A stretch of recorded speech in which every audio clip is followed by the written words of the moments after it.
In the first half of the 20th century, major international events impacted communities on the plains. This episode of Cottonwood Connections is the beginning of a three-part series examining the era of the World Wars, the role rural communities played, and the long-term impact of these global conflicts on life today.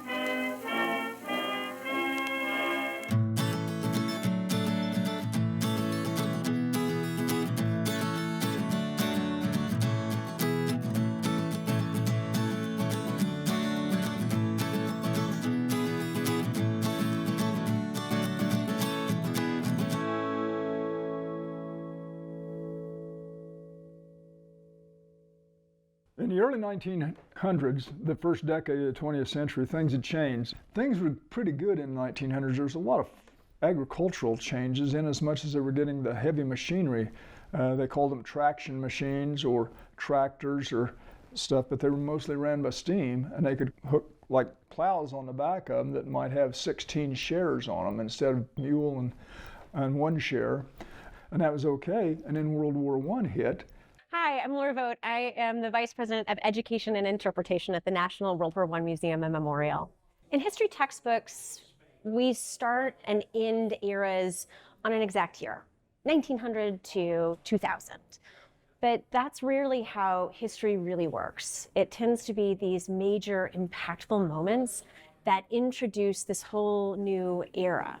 And when you really look at the 20th century, it's not 1900 that starts this new era for the United States and for the rest of the world. It really is 1914.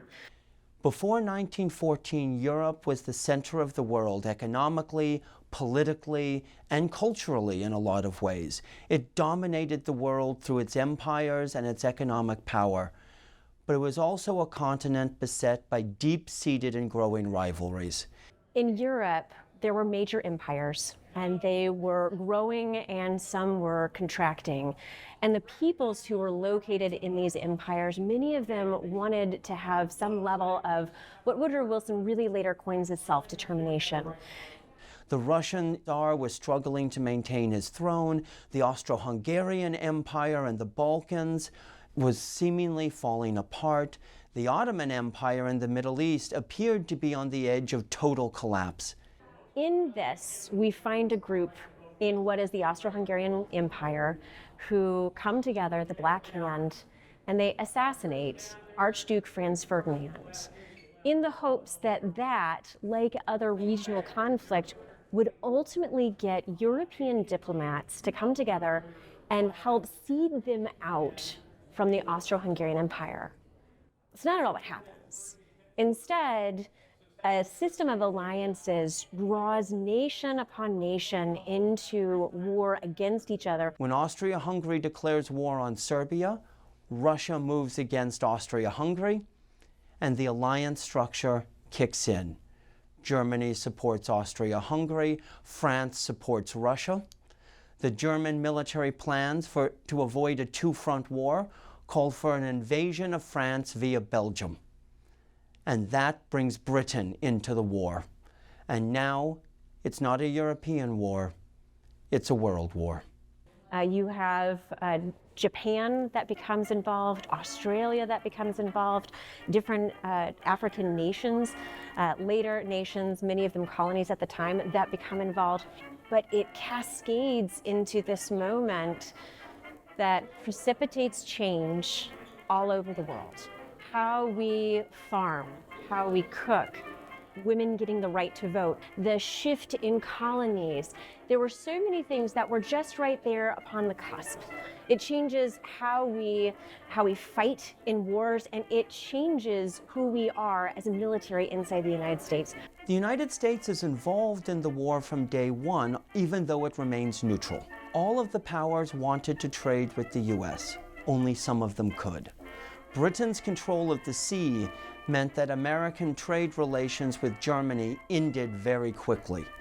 But Britain and France sought to buy things in the US to sustain their war effort. They bought weapons and ammunition, but they also bought things like food, oil, raw materials. France and England, and a lot of them were coming to America to buy horses and mules because they still had cavalry and horse-drawn artillery and stuff like that. And so America got involved as a de facto ally of Britain and France, even though the American people wanted to stay neutral. But people like Kansas farmers wanted to sell food to London and Paris. If you can feed your soldier, you can win the war. So America, and particularly the heartland, was very important to allied nations and to others who might be able to get that agricultural produce. Because when you think of the battles of the First World War, when you think of Verdun and the Somme, those are actually areas of French agriculture. So these spaces that would have been ripe for food production are absolutely obliterated. European food production collapses because European states mobilize farmers to fight. And most fertilizers in 1914 are based on nitrates. The same thing explosives are based on. And ammunition had a higher priority than food production, which meant that Britain and France and even neutral states in Europe needed to buy a lot of food. And the prices of commodities such as wheat just soared. In fact, I don't remember the specifics of it, but I know that wheat got between $2.20 a bushel to $2.40 a bushel at times. Well, that's the equivalent in the mid-1980s of $40 per bushel. Kansas farmers made a lot of money on the war. They brought a lot of new land into production because of it. By 1916, every acre that could grow food, even if it wasn't very good land, went into production. Woodrow Wilson was re-elected in 1916 on a platform of staying out of the war. This changes in early 1917 because the Germans are getting desperate. They're under a brutal blockade by Britain. To hit back, the German government approves unrestricted submarine warfare. World War I was the first U-boat war. The Germans relied on U-boats to try and interdict trade going to Britain and France. They used them to sink troop ships, but they also tried to starve the British and French war economies by denying them raw materials they needed to sustain war production. Early in the war, German submarines had sunk any ship approaching Britain, but it pulled back after they sank ships like the Lusitania, and the American public opinion reacted viscerally against it. But that was early in the war. In 1917, the Germans go back to it, and they begin sinking neutral ships. Many of them are in fact legitimate military targets. But American opinion views American ships engaged in trade as sacrosanct. So when the Germans sink them in January, February, March of 1917, American public opinion turns rapidly to war. It was aided by a brilliant British information operation. The British had intercepted a telegram that the Germans had sent to their ambassador in Mexico City, instructing him to offer the Mexican government a military alliance against the United States. They were promised Texas, New Mexico, and Arizona. The Mexican government, to their credit, responded with horror. This was an insane idea from their perspective. But the British had the telegram. They waited until American opinion was angry at the loss of American lives on the high seas. And then they released it. The combination was electric.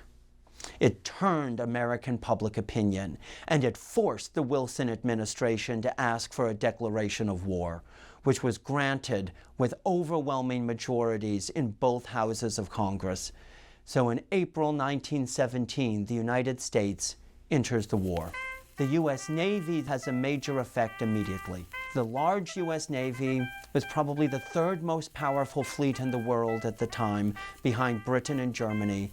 It had a large destroyer force, which helped the British run effective anti-submarine operations in the Atlantic. And fairly quickly, the Allies will get control of German U-boat operations.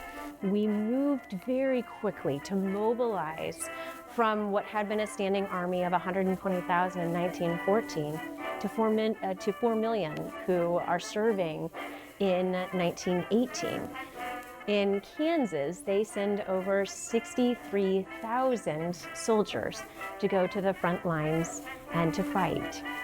A lot of recruiting being done. I mean, soldiers coming. We have photographs here at Fort Riley of civilians getting off trains in their civilian garb and lining up and then being issued their Army uniforms and gear.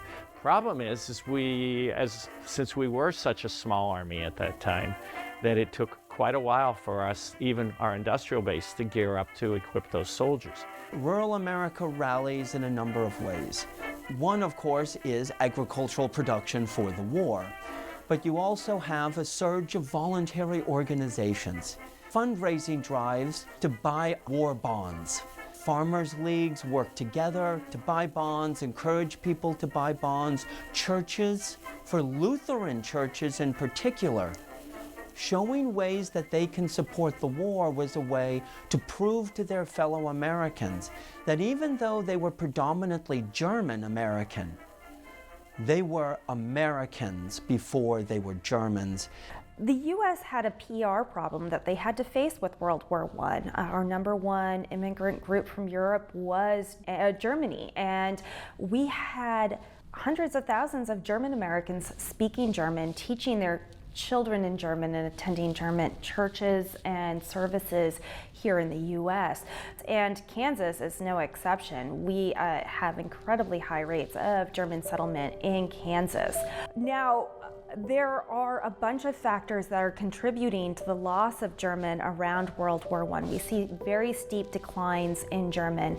One is the reorganization of school systems. Another one is competition in the printing presses. So a lot of German publications start to fall off as well. Certainly stigma likely played some sort of role in that. We see all sorts of language tricks occurring during this time. We see language play where people are trying to speak away from German. So you, instead of having sauerkraut, you'll have victory cabbage. This is a moment where a lot of Lutheran churches changed the language of service. They stopped singing hymns in German.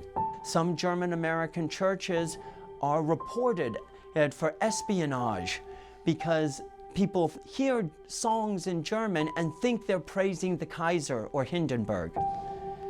In the most egregious cases, they were actually singing Silent Night.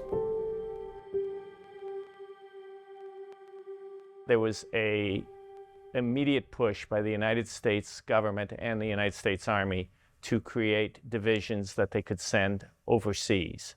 And here at Fort Riley, we were one of the 16 major cantonments. We were actually one of the largest cantonments in training soldiers. Most of the soldiers that were sent to Fort Riley came from Oklahoma, Nebraska, and Kansas, and Missouri. Camp Funston was the central focus for that training that was being done. At any one time, it would have around 50,000 soldiers there. Camp Funston grew up overnight. Thousands of wooden buildings went up. Contractors worked 12-hour days, 6 days a week. And during the war years, 1917, 1918, the division trained the 89th Division, and that division was sent overseas. And then there were two other divisions in training at that time, the 10th and the 90th. Now, the 89th went over and served in all of the major campaigns that the United States Army was involved in. Same with the 1st Division. It was the 1st Division that was sent overseas. It was initially called the 1st Expeditionary Division. 1917, historically, 1917 was not a good year for the Allies. I mean, they had witnessed 1916 And the French at the Battle of Verdun took 500,000 casualties. The battle lasted from February to December. And so then the British, in order to help alleviate the pressure off of the French, launched an offensive in the Somme region of France, in northeastern France. They took 60,000 casualties in one day. And so they had a manpower issue, and they were really, really insistent about the United States. Okay, you're in the war.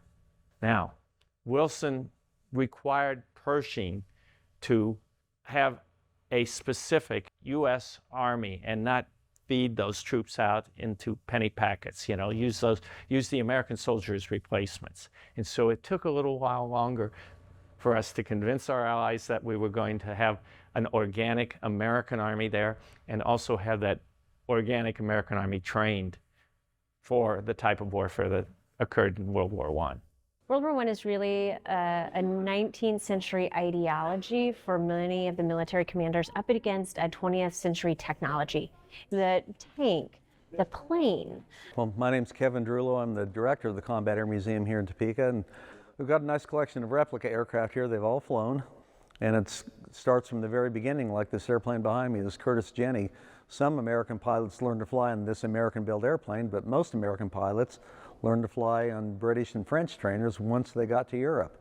Well, the French at that stage were clearly technically way ahead of most of the other nations.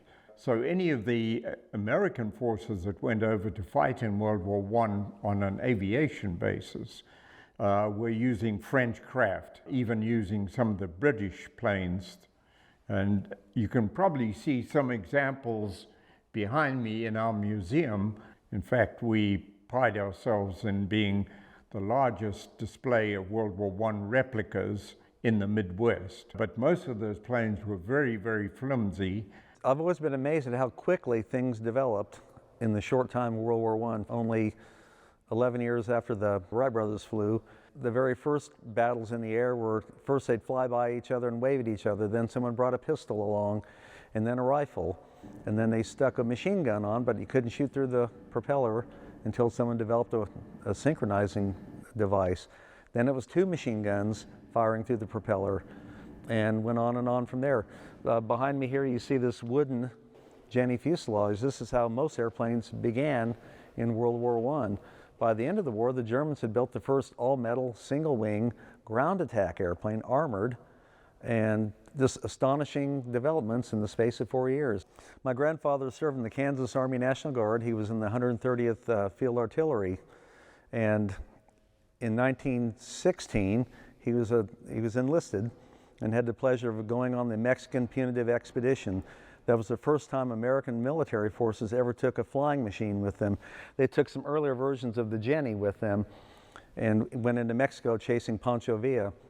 My grandfather told me he got a ride in a Jenny one time. I wish I'd been old enough to have asked him more questions. But here's this Kansas National Guard soldier getting a ride in one of the country's first military flying machines. Later he commissioned and went to France, and again as a Kansas National Guardsman serving in World War I in France. My name is Ed Gerhardt, and I'm president of the Museum of the Kansas National Guard here in Topeka, Kansas. As World War I started, Kansas had a couple of infantry regiments, like the 1st Kansas, and they were mobilized in 1917 and sent to Camp Doniphan, Oklahoma, which is now a part of Fort Sill, which is an artillery base. And from there, they were combined with the Missouri National Guard, and the 35th Infantry Division was formed. The 35th Infantry Division, which was, there were about 15,000 in that division, and then there was another, some Army Reserve type units that were also sent. Pretty much the whole Kansas Guard went to France. World War I became a very patriotic thing because it was a foreign war, so there was a lot of home support. All sorts of war bonds, go to the post offices and buy war stamps. And that's when also the Victory Gardens came in. They were popular in World War II, but Victory Gardens in World War I were the same, so you could grow the stuff and eat it at home. You produce more in your garden so you could eat it, so the wheat and the meat and stuff that the soldiers needed could be shipped out. Studley had what they called the Home Guard, but they had officers, they had cooks, they had mess people, and quartermasters and the whole thing. Some of them had uniforms and some not, but they were marching and drilling in Studley, the home guard, so it was a very serious thing. The flu of 1919 didn't actually start in Spain. It is only because of journalists who were in a neutral nation who had free speech. They had a free media. So they put that information out into their papers. From there, history has written this as the Spanish flu. But in tracking down where it began, some say that it might have actually begun in Europe, which makes a great deal of sense, as millions of men are together in trenches. One of the other possible candidates is a large British hospital that was set up behind the Western Front in 1915, 1916. Millions of men are shipping from Asia around Africa up into the fighting areas of the Middle East. One possible candidate occurred in China. It's believed that those Chinese laborers were actually hired by the British government. And inside the United States, the one space was at Camp Funston. The epidemic at Fort Riley had actually two iterations. There was one in the late spring of 1918, and it was not as virulent. The second one that struck in the late summer, early fall of 1918 was much more virulent and spread across the globe. The end of the war took leaders even more by surprise than the beginning of the war had. No one in any of the Allied governments expected to win in 1918. They thought the war would last until 1919, but the German army began disintegrating in September and October of 1918. The two significant factors are, one is that the failed Ludendorff offensive of 1918, the losses that were taken there by the German army, and also the amount of American soldiers coming over, the just incredible amount of American soldiers that were actually put into the fighting front. Losses mounted, the German government realized it couldn't win, and the German army told the Kaiser he needed to sue for peace. The Social Democrats, the socialists, allied with the army and conservatives in the government to proclaim a republic in order to forestall a communist revolution. They forced the Kaiser to advocate and leave the country. The new republic asked Woodrow Wilson for peace under his 14 points.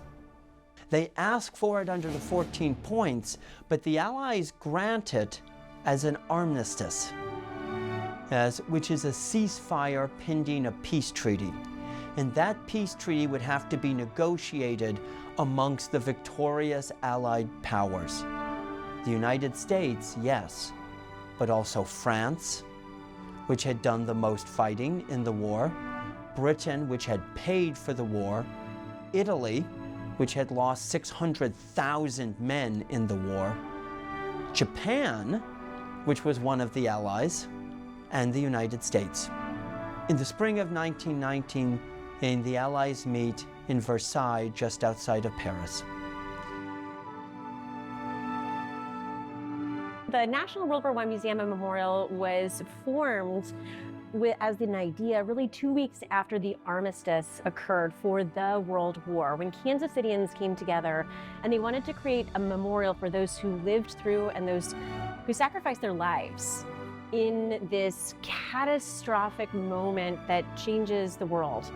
The mission of the National World War I Museum and Memorial is to understand, remember, and interpret the World War. It is the foundation of the 20th and the 21st centuries. You can't open up the figurative first page of any news source today and not see something that is impacted because of this time frame.